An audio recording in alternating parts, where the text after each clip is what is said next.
पढ़ना study YouTube channel में आपका बहुत बहुत स्वागत है। हिंदी माध्यम के कक्षा 6 से 10वीं तक मैथ के फ्री वीडियोज पाने के लिए पन्ना स्टडी यूट्यूब चैनल को सब्सक्राइब करें ताकि आपको सभी वीडियोज मिलती रहें। आज की वीडियो में हम लोग क्वेश्चन नंबर 5 को सोल्व करेंगे, तो चलिए वीडियो को शुरू करते हैं। क्वेश्चन नंबर 5, निम्नलिखित में से कौन सी संख्याएं सअभाज्य संख्याएं। ठीक है, यहाँ क्वेश्चन नंबर ए से लेके एफ तक दिया गया है।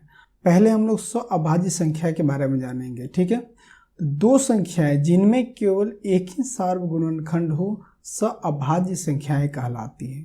जैसे हम लोग संख्या लेते हैं 5 और 9, इनका जब गुणनखंड निकालेंगे तो 5 का गुणनखंड 1 होगा और 5 होगा। ठीक है, उसी तरह 9 का जो गुणनखंड होगा, 9 का गुणनखंड कौन कौन सी संख्या होगी, 1 होगी, उसके बाद 3 और उसके बाद 9। ठीक है, इसमें क्या है, कॉमन जो संख्या 1 है दोनों में। ठीक है, उसके बाद कोई संख्या नहीं है जो कॉमन दोनों में मिल रही है आपको, तो ये संख्या क्या हुई, जो 1 हुआ ये सार्वगुणनखंड हो गया, सार्वगुणनखंड हो गया। ठीक है, ये सार्वगुणनखंड हो गया 1। कौन कौन सी संख्या का हो गया, 5 और 9 का। तो यहाँ पे हमने पहले ही बताया कि दो संख्या जिनमें केवल एक ही सार्वगुणनखंड हो सअभाज्य संख्या होती है। ठीक है, ये एक संख्या 5 और 9 सअभाज्य संख्या है, सअभाज्य संख्या, अभाज्य संख्या। ठीक है, ए का उत्तर लिखेंगे, उत्तर ए को सोल्व करेंगे तो ये लिखेंगे 18 और 35। ठीक है, तो पहले 18 का गुणनखंड निकालेंगे हम लोग। 18 का गुणनखंड, ठीक है, 18 का गुणनखंड होगा 1 होगा, उसके बाद 2 होगा, उसके बाद 3, 6, 9 और संख्या 18 खुद होगी। ठीक है, उसी तरह 35 का गुणनखंड, 35 का गुणनखंड कौन कौन सी संख्या होगी, पहला तो 1 होगा, उसके बाद 5 होगा, उसके बाद 7 होगा और उसके बाद खुद संख्या 35 होगी। ठीक है, तो इसके गुणनखंड हो गए। अब इसमें सार्वगुणनखंड निकालेंगे। यहाँ दोनों संख्याओं के गुणनखंड में केवल एक ही संख्या कॉमन है, ये वो है 1। ठीक है, और यहाँ पर कोई संख्या कॉमन नहीं है जो दोनों संख्याओं में मिल रही हो, गुणनखंड में मिल रही हो। तो यहाँ लिखेंगे पहले 18 और 35 का सार्वगुणनखंड, संख्या केवल 1 है। ठीक है, 18 और 35 का सार्वगुणनखंड 1 है, तो इसलिए क्या संख्या क्या है, सअभाज्य संख्या है। यहाँ केवल हमें लिखना है 18 और 35 सअभाज्य संख्या है। ठीक है, उसी तरह क्वेश्चन नंबर बी को सोल्व करेंगे। उत्तर लिखेंगे बी का। ठीक है, कौन कौन सी संख्या है, 15 और 37। पहले 15 का गुणनखंड निकालेंगे। 15 का गुणनखंड कौन सी संख्या है, पहला तो 1 होगा हर एक संख्या का, उसके बाद 3 होगा, उसके बाद 5 होगा और उसके बाद खुद संख्या 15 हुई। उसी तरह 37 का गुणनखंड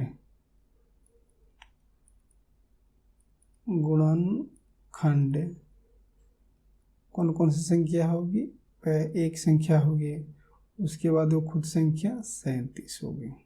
अब दोनों संख्याओं में एक ही संख्या कॉमन है, वो है 1। ठीक है, तो ये भी संख्या सअभाज्य संख्या होगी। ठीक है, लिखेंगे 15 और 37 का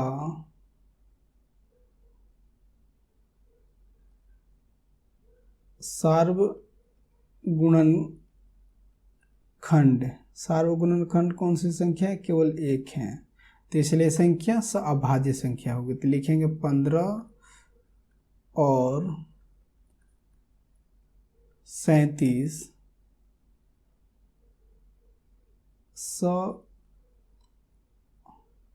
अभाज्य संख्या है। ठीक है। उसी तरह क्वेश्चन नंबर सी को सोल्व करेंगे हम लोग। तो उत्तर लिखेंगे यहाँ पे, उत्तर में लिखेंगे सी को पहले लिख लेते हैं 30 और 415। इसके अभाज्य गुणनखंड निकालेंगे। पहले इनकी गुणनखंड निकालेंगे। 30 का गुणनखंड,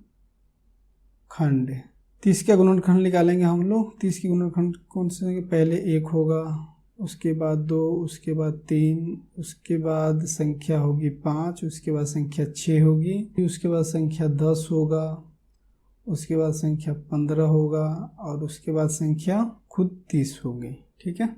उसी तरह 415 का गुणनखंड निकालेंगे। 415 का गुणनखंड, 415 का गुणनखंड, पहली संख्या 1 होगी, उसके बाद 5 होगी। ठीक है। और उसके बाद संख्या 83 होगी और सबसे लास्ट संख्या कौन सी होगी? 415। ये इतनी संख्या इसके गुणनखंड होगी। और इसमें से अब दोनों संख्याओं को सार्वगुणनखंड अगर निकालते हैं, इसकी संख्या 1 से ज़्यादा है, इसके सार्वगुणनखंड 1 से ज़्यादा है, क्योंकि यहाँ पे एक सार्वगुणनखंड है, उसके बाद 5 भी इसके सार्वगुणनखंड में है। ठीक है। तो लिखेंगे 30 और 415 का सार्वगुणनखंड।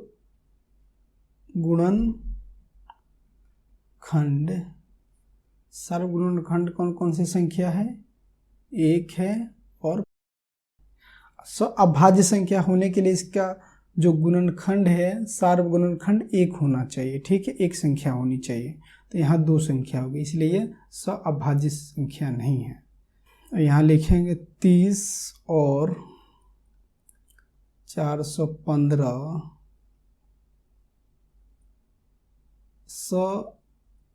अभाज्य संख्या नहीं है। उसी तरह क्वेश्चन नंबर डी को सोल्व करेंगे। उत्तर लिखेंगे। अब डी में क्या करेंगे? पहले 17 का गुणनखंड निकालेंगे। 17 का गुणनखंड, 17 का गुणनखंड कौन सी संख्या होगी? पहले तो 1 होगा, उसके बाद खुद संख्या 17 होगी। ठीक है। उसी तरह 68 का गुणनखंड निकालेंगे। इसकी संख्या 1 होगा, 2 होगा, उसके बाद 4 होगी, उसके बाद 17 चौका 68 17 होगा, उसके बाद संख्या 34 दूने 68 34 होगी, उसके बाद खुद संख्या 68 होगी। इनके सार्वगुणनखंड हो गए, सॉरी इनके गुणनखंड हो गए। अब यहाँ लिखेंगे 17 और 68 का सार्वगुणनखंड।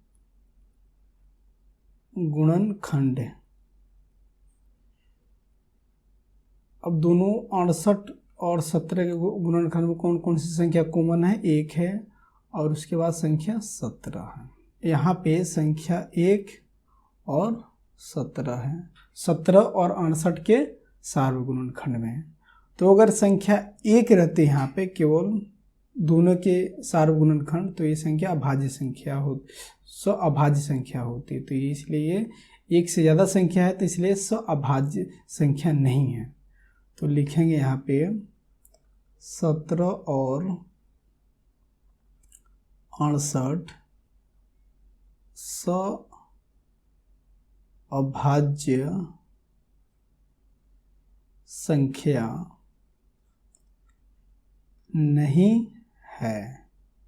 ठीक है, उसी तरह क्वेश्चन में ई को सॉल्व करेंगे। लिखेंगे उत्तर ई में कौन कौन सी संख्या है, 216 और 215। अब 216 का गुणनखंड निकालेंगे, उस 216 का गुणनखंड निकालेंगे। ठीक है, 216 का गुणनखंड 1 होगा, 2 होगा,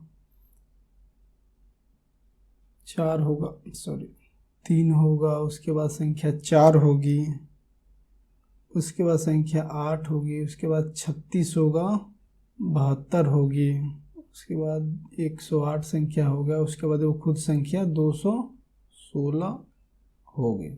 उसी तरह यहाँ पे 215 का गुणनखंड निकालेंगे। गुणनखंड 215 का गुणनखंड होगा, पहली संख्या 1 होगी, उसके बाद 5 होगा, उसके बाद 43 होगा, उसके बाद संख्या खुद 215 हो गई। अब इन दोनों संख्याओं के सार गुणनखंड पहले हम निकाल लेंगे। लिखेंगे 216 और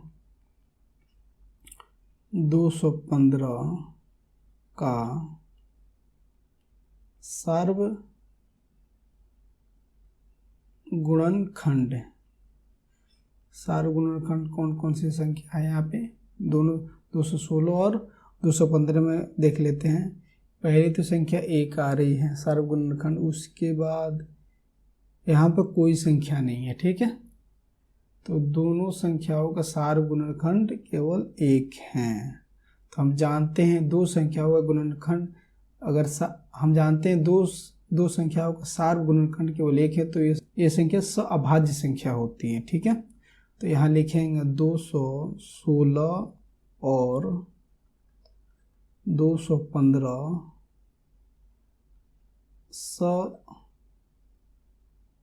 सअभाज्य संख्या है। उसी तरह सबसे लास्ट क्वेश्चन है एफ, इसको सॉल्व करेंगे। ठीक है, उत्तर लिखेंगे एफ कौन कौन सी संख्या है। एफ में है अपना है 81 और संख्या है 16। ठीक है, तो पहले 81 का गुणनखंड निकालेंगे। गुणनखंड 81 के गुणनखंड कौन कौन सी संख्या होगी, 1 होगा, उसके बाद संख्या 3 होगी, उसके बाद 9 होगा, उसके बाद संख्या 27 होगी और उसके बाद खुद संख्या 81 होगी। उसी तरह 16 का गुणनखंड निकालेंगे। 16 का गुणनखंड, 16 का गुणनखंड कौन कौन सी संख्या होगी। 16 का गुणनखंड पहली संख्या 1 होगा, दूसरी संख्या 2 होगा, तीसरी संख्या जो होगी 4 होगी, चौथी संख्या 8 होगा और खुद संख्या 16 होगी। ठीक है, अब इनका हम लोग सार्व गुणनखंड पहले निकालेंगे।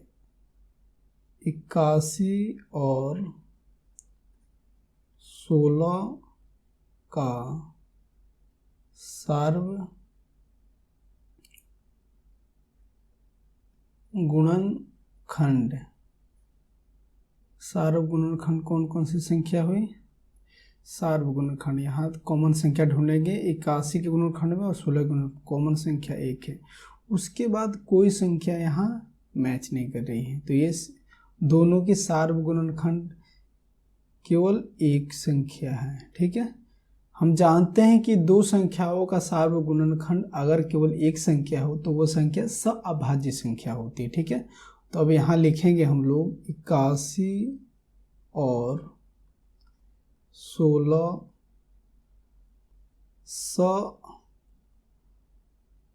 सअभाज्य संख्या है। अगर वीडियो आपको अच्छी लगे तो वीडियो को लाइक करें, शेयर करें अपने दोस्तों के साथ और पन्ना स्टडी यूट्यूब चैनल को सब्सक्राइब करें। वीडियो देखने के लिए धन्यवाद।